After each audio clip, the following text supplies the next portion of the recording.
Hola, buenos días, buenas tardes. Somos Laila Balbaquitivic y Pablo Puchá Escolera, estudiantes del tercer curso en el grado de Ciencia y Tecnología de los Alimentos, impartido por la Universidad de Valencia.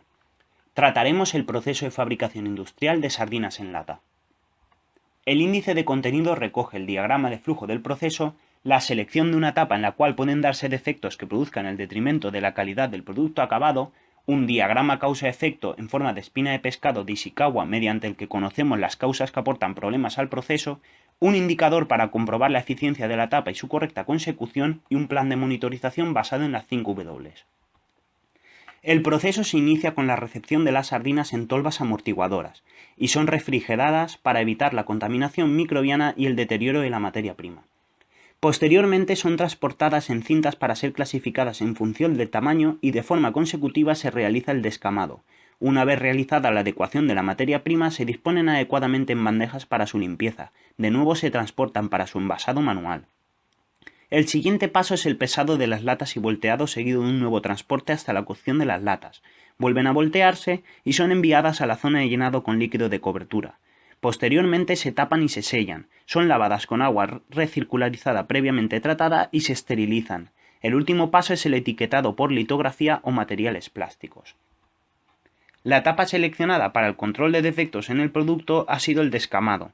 En un tambor rotatorio con superficie abrasiva se introducen las sardinas y por fricción se separan las escamas. A continuación, mi compañera Laila Balbaki tratará el diagrama causa-efecto.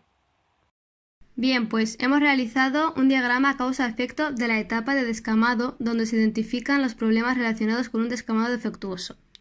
En cuanto a la maquinaria, podemos encontrar la pérdida de filo o la velocidad de giro insuficiente. En mano de obra que no esté cualificado o que la cantidad introducida sea inadecuada. En cuanto al método, que no afecte por igual al pescado, el control de la velocidad y el tiempo de la etapa. En cuanto a materiales, que el tamaño del pescado sea inadecuado y la desgregación por tratamiento mecánico.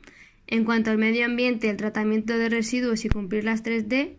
Y en cuanto al mantenimiento, observar posibles rupturas y la limpieza.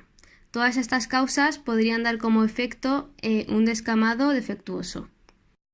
Para comprobar si el descamado se ha hecho correctamente, se compara visualmente el producto obtenido descamado con la materia prima o con un patrón.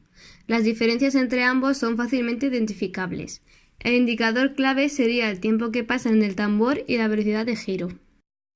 Por último tenemos el plan de monitorización, que consta de las 5 W: Why, Where, When, Who y How. Bien, ¿por qué? Porque si la velocidad de funcionamiento del tambor o el tiempo que permanece el pescado en el interior no es el adecuado, pueden producirse pérdidas económicas. Si es por exceso de tiempo y alta velocidad, sufriría abrasión de parte del tejido. Y si es por deficiencia de tiempo y baja velocidad, el producto saldría con un descamado incompleto. Where, en la entrada al tambor rotatorio. ¿Cuándo? Tras la clasificación en función del tamaño. ¿Quién? Un técnico cualificado encargado del proceso de producción. ¿Y cómo? Regulando mediante el panel de control la velocidad de giro. Hasta aquí el proceso de fabricación industrial de sardinas en lata. Espero que os haya gustado.